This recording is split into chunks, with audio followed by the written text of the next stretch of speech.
집을 고를 때 중요한 요소 중 하나가 바로 향이죠. 동서남북 중 집이 어느 방향을 향해 열려있는지에 따라서 집값이 달라질 만큼 큰 영향을 미치는데요. 집은 무조건 남향이지, 이런 얘기 한 번쯤 들어보셨죠? 아파트나 빌라, 단독주택 매물을 안내할 때도 남향을 강조하는 모습을 쉽게 찾아볼 수 있습니다. 그런데 정말 남향이 그렇게 좋은 걸까요? 맞아요, 맞습니다. 실제로 남향의 단점은 거의 없죠.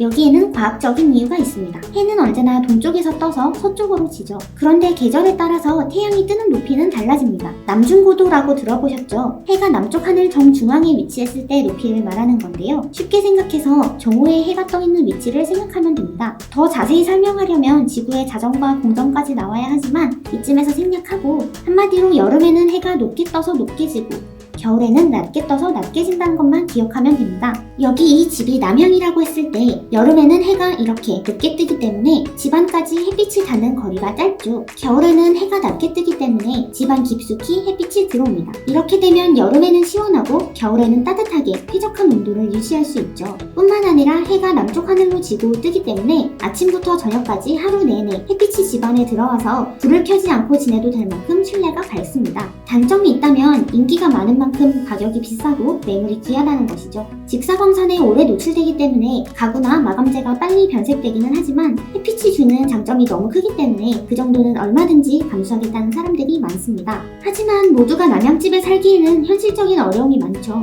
굳이 남향을 찾지 않는다면 조금 더 저렴하게 집을 구할 수도 있고요. 남향이 아니라면 어디를 골라야 하지? 라고 생각하실 분들을 위해 동서남북 타입 테스트를 준비했습니다. 각각의 장단점을 볼까요? 아침 해를 가장 먼저 맞이하는 동향. 해가 남쪽 하늘로 넘어가는 정오만 지나도 햇빛이 충분히 들지 않아서 오후에는 비교적 어둡고 서늘합니다. 하지만 새벽부터 활동을 시작하는 아침형 인간이나 하루 종일 집을 비우는 수험생, 직장인들에게는 장점이 더 부각될 수 있죠. 여름에는 가장 뜨거운 오후에 햇빛을 피할 수 있기 때문에 냉방비를 절약하는 효과가 있습니다. 대부분 아파트가 남향을 짓다 보니 동향을 선택하면 막힘없는 조망을 가질 수 있는 경우도 있죠. 서향은 동향과 반대입니다. 동쪽에서 뜬 해가 서서히 서쪽으로 넘어가면서 오후 내내 햇빛이 실내로 들어오기 때문에 겨울에는 실내를 따뜻하게 데워줍니다. 물론 여름에는 강한 햇빛이 집을 더 뜨겁게 달군다는 게 함정인데요. 때문에 더위를 많이 탄 사람이라면 그다지 추천하지 않습니다. 더위를 고려하지 않는다면 프리랜서와 같이 오전에 쉬고 오후부터 일하는 직업을 가진 사람들에게 적합할 텐데요. 또 아름다운 일몰을 감상할 수 있다는 장점이 있죠. 서향과 남향의 중간 성격을 가진 남서향 아파트는 쉽게 찾을 수 있습니다. 남서향 아파트를 두고 고민하고 있다면 남향에 비해 오후에 햇빛이 강하고 겨울에는 따뜻하지만 여름에는 더울 수 있다는 점을 기억해야겠습니다. 우리나라에서 가장 인기가 없는 북향에도 장점은 있습니다. 하루 중 어느 때도 햇빛이 제대로 들지 않는다는 점을 바꿔 생각해보면 일조량이 일정하다고도 할 수 있죠. 특히 동북방은 북쪽을 향하는 게 좋다고 하는데요. 햇빛이 활동량을 자극하기 때문에 이것을 피해서 차분히 집중할 수 있는 환경을 만들어주죠. 서울 강남 지역의 경우 한강을 바라볼 수 있는 북향집을 선호하기도 하고요. 해외는 어떨까요? 사실 해외에서는 10층 이상의 고층 주택이라면 북향을 더 선호한다고 합니다. 의외죠. 층수가 높아지면 사실 어느 방향에서든 볕이 잘 들기 때문에 남향만이 가진 장점이 크게 부각되지 않는다고 하는데요. 오히려 조망을 따진다면 빛이 정면에서 내리쬐어 눈을 부시게 만드는 남향보다 집 뒤편에서 은은하게 빛을 비추는 북향이 경치 감상에 더 유리하다고 합니다. 최근에는 남향을 고집하기보다 자신의 생활 방식과 조망에 따라서 방향을 선택하는 추세인데요. 이왕이면 나의 성격과 생활 패턴에 맞는 환경을 꼼꼼히 비교하고 선택하는 것이 좋겠죠?